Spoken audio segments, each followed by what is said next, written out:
I've been in the after-school business for over 2 decades now.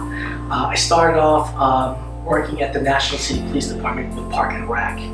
And afterwards, as I was going through college, I was able to land a position working at the National City Police Department, working with the most at-risk kids.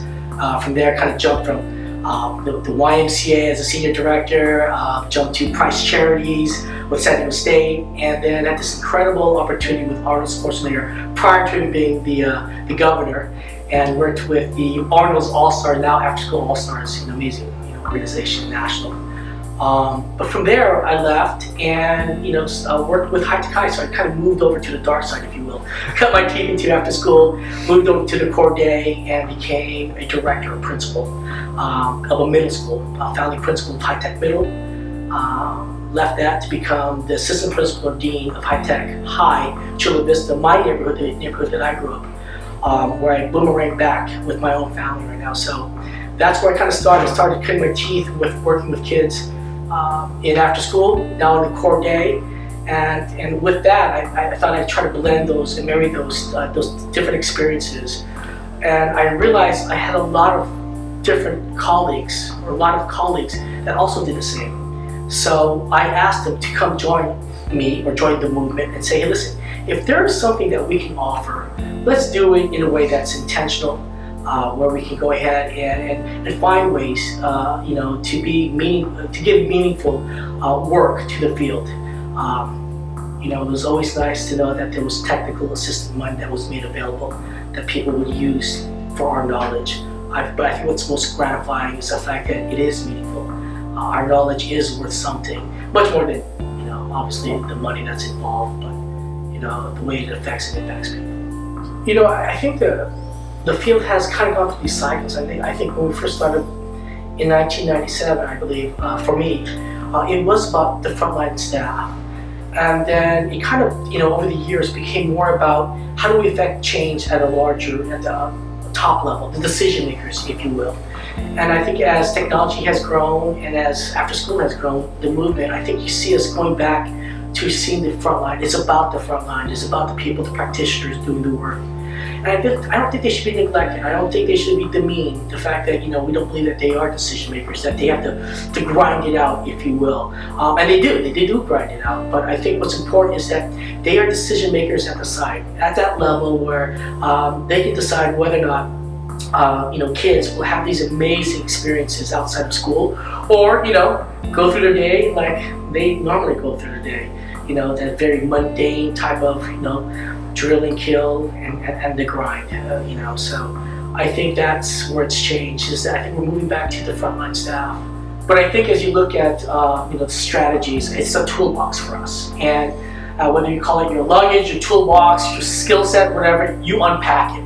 And you spread it out, and you go to the different areas that need the assistance, and you say, choose. And I think that's still true to this day. I think those that are skilled in the field know that they're often a hybrid of all different 5. Whether you broker resources, whether you give the training yourself, or whether you provide coaching, or it's a prolonged mentorship. I think those are the things that make it kind of unique. Our field is that I think those that have been in the field, the early pioneers, have that ability to navigate and to gain that type of traction. From the training to the action. I think that's what's important. How I became a TA provider is, I think somebody said, you don't fall into love, you kind of walk into love, and I think it's kind of like my approach too. I didn't fall into all of a sudden after school. I kind of walked into the TA of after school, and that's when I noticed when I was running programs for the sake of running programs, not the sake of look at me, and not the fact that my program was photogenic. It was the fact that people kept on saying, hey, let me see what you're doing. And after a while I said, what is what I'm doing of value? Can I be meaningful elsewhere? Am I doing things that can be done elsewhere?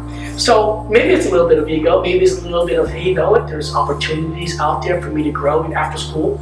I want to professionalize the field and be a part of that field as a professional. So people asked me, I said yes, and I think what happened after a while is that I got the scent of it. I try to perfect my craft by doing the work. I don't feel it's necessarily right to say 5 years ago, 10 years ago, when I was running program.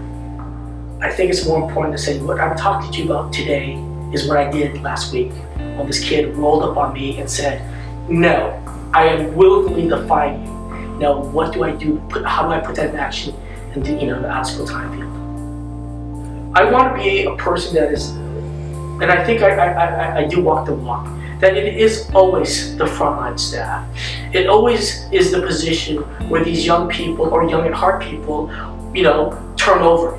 Not because they leave the field, but because they grow in their organization, or they move on to different professions, or they still stay in the field, but they go in different areas.